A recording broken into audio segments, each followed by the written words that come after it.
John Geddert, ex-US Olympics coach, found dead after sex assault charges. A former U.S. Olympics gymnastics coach has killed himself hours after he was charged with sexual assault and human trafficking, officials say. Michigan's Attorney General confirmed the death of John Geddert, hours after outlining 24 charges against him. Gedit was head coach of the women's gymnastics team in 2012 and worked closely with team doctor Larry Nassar. Nassar was sentenced to up to 300 years in jail in 2018 for abusing more than 250 girls from his position. The widespread abuse revelations have caused intense scrutiny of USA Gymnastics and criticism of how it safeguards athletes. Gedit, 63, had owned the training facility in Michigan where Nassar had served as the gym's doctor. A number of gymnasts accused him of abusive behavior when they testified during Nassar's trial. He was expected to turn himself in on Thursday afternoon but did not appear, the Attorney General's office said. My office has been notified that the body of John Geddert was found late this afternoon after taking his own life, Michigan Attorney General Dana Nessel later said in a statement. This is a tragic end to a tragic story for everyone involved. What was Geddert accused of? Earlier, Ms. Nessel had announced 24 separate charges against Gedit that focus around multiple acts of verbal, physical and sexual abuse perpetrated by the defendant against multiple young women. 2 of the counts involved the alleged sexual assault of a girl between the age of 13 and 16. He also faced 14 human trafficking charges for allegedly subjecting his athletes to forced labor or services under extreme conditions that contributed to them suffering injuries and harm. Gedit neglected those injuries that were reported to him by the victims and used coercion, intimidation, threats and physical force to get him to perform to the standard he expected, the Attorney General's statement said.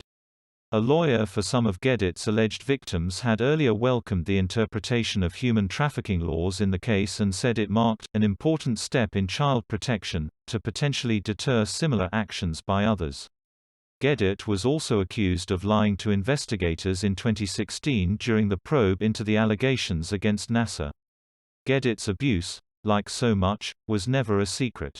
Ever, tweeted Rachel Den Hollander, the first woman to publicly accuse Nassar. We have to grapple with the reality that it was known, and no one stopped him. Sarah Klein, the first known victim of Nassar, told NBC 25 News on Thursday that the abuse from Gedit was worse, describing it as pure trauma.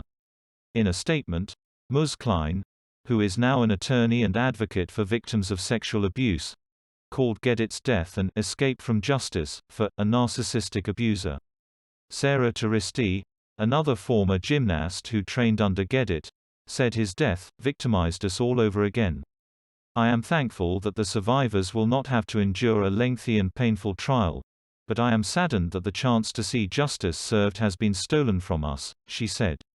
We deserve better. Echoing those sentiments, a third survivor, Michaela Thrush, told Fox 2 Detroit that Gedit's passing means no closure for me at all. What is the latest on the U.S. gymnastics scandal? In January 2020, USA Gymnastics announced a plan to pay a 215 meters (£164 million) settlement to the group of athletes abused by Nassar. USA Gymnastics President and Chief Executive Li Liang has said they recognize how deeply we have broken the trust of our athletes and community, and are working hard to build that trust back. But some, including the US's most decorated gymnast, Simone Biles, believe the organization has not taken full accountability for its actions over the scandal. Biles, 23, who was one of the gymnasts abused by Nassar, has called for an independent investigation. We bring them medals. We do our part. You can't do your part in return, she told CBS last week. It's it's sickening. News taken from BBC. Please subscribe to my channel. Thanks for watching.